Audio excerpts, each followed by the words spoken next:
We have interviews with Trump's rally attendees from Erie, Pennsylvania, wherein they admit to being in a cult and demand that their political opponents be killed. This is where we are right now. Let's go right into the first interview. Super low energy. Here are some attendees asked really simple questions. What issue do you care about? What do you hope Trump talks about? And they are unable to string together a sentence. What are you hoping to hear today from President Trump? That he's going to make America great again and end China. End China for good. Put an end to it. What's the number one issue that when you go to the polls in November, you're going to be voting for? The number one issue, well, I want Trump back in the office so that he can clean up the mess we're in. Right. Voter, he belongs back there, and voter fraud. Voter. The number one issue for this sir is voter. Now, is that a cognitive issue? If so, I don't want to laugh at it. Are these just confused cultists who don't even know what's going on, but they're just following along blindly? Okay. If that is a cognitive issue, then I reserve all judgment and criticism, and it should be dealt with medically. Now, the fact that we can't tell which it is very scary. Here's a woman interviewed who is proud of being in the Trump cult. I am a huge Trump supporter, and I was just told yesterday that I was part of a cult, and I'm damn proud of it. I'm damn proud of it. I am. Not only does he part of us, he's part of us. He truly is. And the things that the liberals are putting his family through is horrendous. All right. So there is a woman proud that she is in a cult. Here is an interview with a guy who suggests killing them all, kill the rhinos, kill the globalists, kill their political opponents. The interviewer initially says, I agree with you. Kill them all is the message from Trumpists. Good. I'm here to guarantee Trump gets back in and get rid of the corruption that's in the White House right now. It's a disgrace. Joe Biden's a disgrace to this country. He's a disgrace, and so are all the left and the rhinos, the globalists. They kill them all.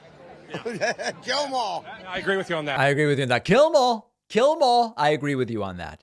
Now, remember, before we move on to the reporter's apology for agreeing with kill them all, this guy who's speaking with the thin blue line shirt and everybody on camera, these people at least presumably vote.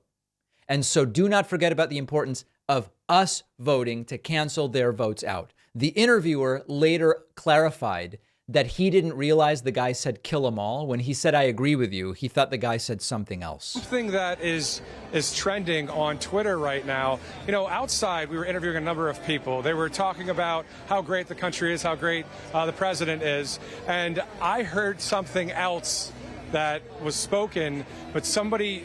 what I'm hearing was said was somebody said, well, let's kill them all. Right. That is not something that I agree with, obviously. Right. So if there is something that happened where somebody was speaking out there, I didn't hear those words spoken. It's very loud outside. He thought the guy said something other than kill them all. So he's taking that back.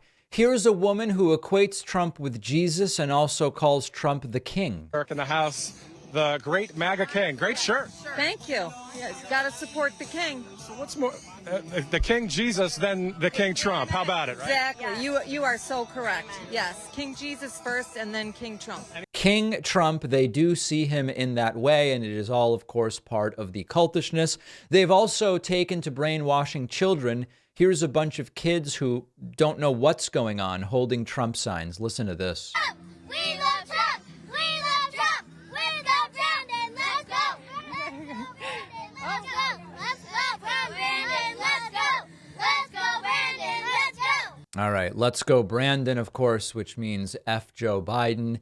And then here is another girl who has been brainwashed into saying Trump's the best president ever, except she doesn't know what she's supposed to say about why. What are your thoughts about President Donald Trump? He's the best president ever. That's awesome. She said he's the best president ever. Can you tell us why you think President Donald Trump is the best president ever? I don't know. You like him now. He's a good guy, yeah? That is a nasty question, sir. Nasty question. Why is he the best president ever? You're not supposed to ask that. And then lastly, here's a guy who says he personally audited the 2020 election. And it's bad, folks. It's really bad. You're supporting Donald Trump. Well, in my case, I'm in it because I got into the audit in New York State.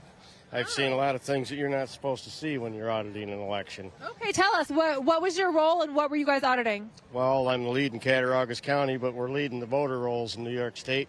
Right. We found a lot of duplicated voter rolls. No. Yeah, well, over 1 million.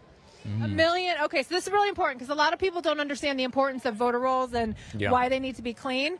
You know, we've heard a lot of people talk about ballot stuffing or ballot trafficking, like the 2,000 mules thing. You can't do that. You can't just add ballots into the tally unless you have corrupted voter rolls, because those ballots have to be assigned to a voter. Totally logical, right? At least someone on the roll. Well, they created a savings account of extra voters that they can use at their will.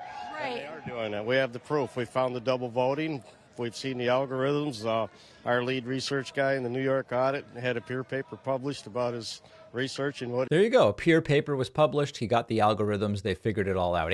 Now, in New York, by the way, in 2020, 8 million people voted. This guy says 1 million were duplicates, or about 12.5%. Certainly incredible stuff if it were true. He has presented no evidence, as you might notice.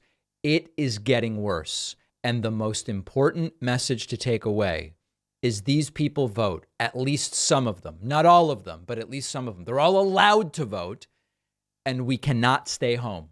We cannot stay home. Something that's been in the news a lot lately is data brokers collecting vast amounts of data about everything you do on your phone and computer, where you go, what you look at. They identify patterns in your behavior, and it's really quite disturbing how much data brokers know about us, even our health information. And then we found out that sometimes government agencies like the FBI will buy that information from data brokers to spy on Americans without warrants. Ad companies buy the data to serve you ads. Financial institutions can use the information. The information can even end up on public search sites where anybody can see it, but there is a way to stop it. Our sponsor, Incogni, is an affordable service that sends automatic data removal requests to data brokers who are required by law to comply.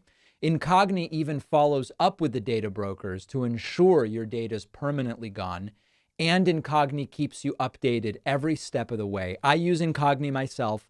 It is remarkable what they will accomplish for you, and my audience gets 60% off.